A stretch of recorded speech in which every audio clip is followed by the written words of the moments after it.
Like and subscribe and click the bell icon to get new video updates. Snowgoers urged to be sensible after 9 rescued at Kunanyi Mount Wellington from sea level in Hobart. The view of a snow-covered Kunanyi Mount Wellington is stunning and, for many, tempting. Police say 2 hypothermic women who had to shelter in the dark behind a rock didn't know where they were and had 20 minutes left. Hikers, trail runners, families and tourists headed up the mountain in their droves on the weekend, keen to experience the snow for themselves. But social media photos often belie the truth, that things on the mountain can go very wrong very quickly for those who are unprepared, as 9 people found out when they had to be rescued from freezing, windy conditions in 3 separate incidents. They were lucky. But the process of a rescue isn't simple, or fast, and there is a range of factors that can affect whether a rescue will be successful.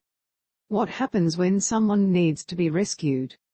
Space to play or pause, M to mute, left and right arrows to seek, up and down arrows for volume.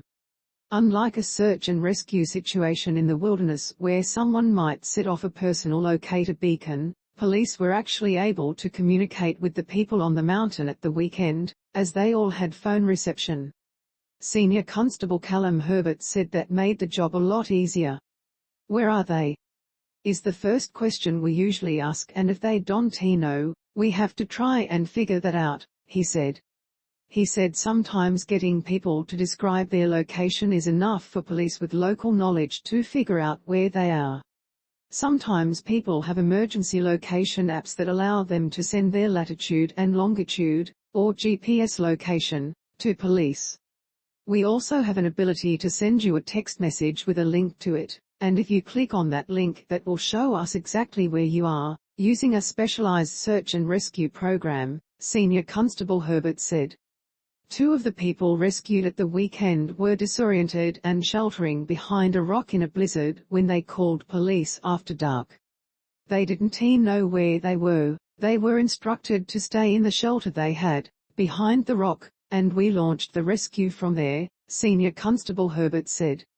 We've got specialized mobile phone technology which can put a latitude and longitude on where they were, and we found out to the meter where they were. Police also ask who is in the group, what they're wearing, what their level of experience is, and how they got to where they are. That determines how urgent the situation is, whether someone can be walked out, or whether paramedics will need to take part in the rescue, as they did with the pair sheltering behind the rock. Because by the time we got to them, their condition was unknown and we may well have had to stretcher them down the mountain, piggybacked them down the mountain, or erected shelters where they were and kept them warm overnight until we could rescue them in the morning, he said. How long does it take to be rescued? Police knew that the 2 women sheltering behind the rock were in a very urgent situation when they spoke to them at 7:30 p.m. on Saturday. But that didn't mean they were rescued straight away. In search and rescue, we don't have a full-time squad sitting around the station waiting to be deployed, he said. Police and paramedics needed to be called in, although the forecast meant they were expecting there might be calls on the weekend, and gear such as snowshoes, radios and satellite phones needed to be gathered for them. The conditions that challenge members of the public are also challenging for rescue teams, who need to put snow chains on their vehicles and open up gates on the mountain. In this case, it actually took almost 3 hours from the time they made the call to when we were with them giving them medical aid, and that was doing the best we could, Senior Constable Herbert said. People think I'll just call the police and they'll come and get me straight away, but there is quite a process that goes into rescuing someone. He said while police had access to the Westpac rescue helicopter, it was out of the question that any chopper rescues could have taken place on the weekend, given how windy it was on the mountain.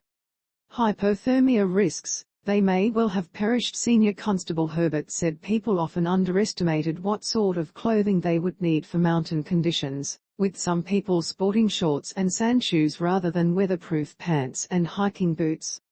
He said even the Tassie tuxedo, black puffer jacket, wasn't helpful in severe conditions, because once they get wet, they lose all of their thermal properties and become quite useless.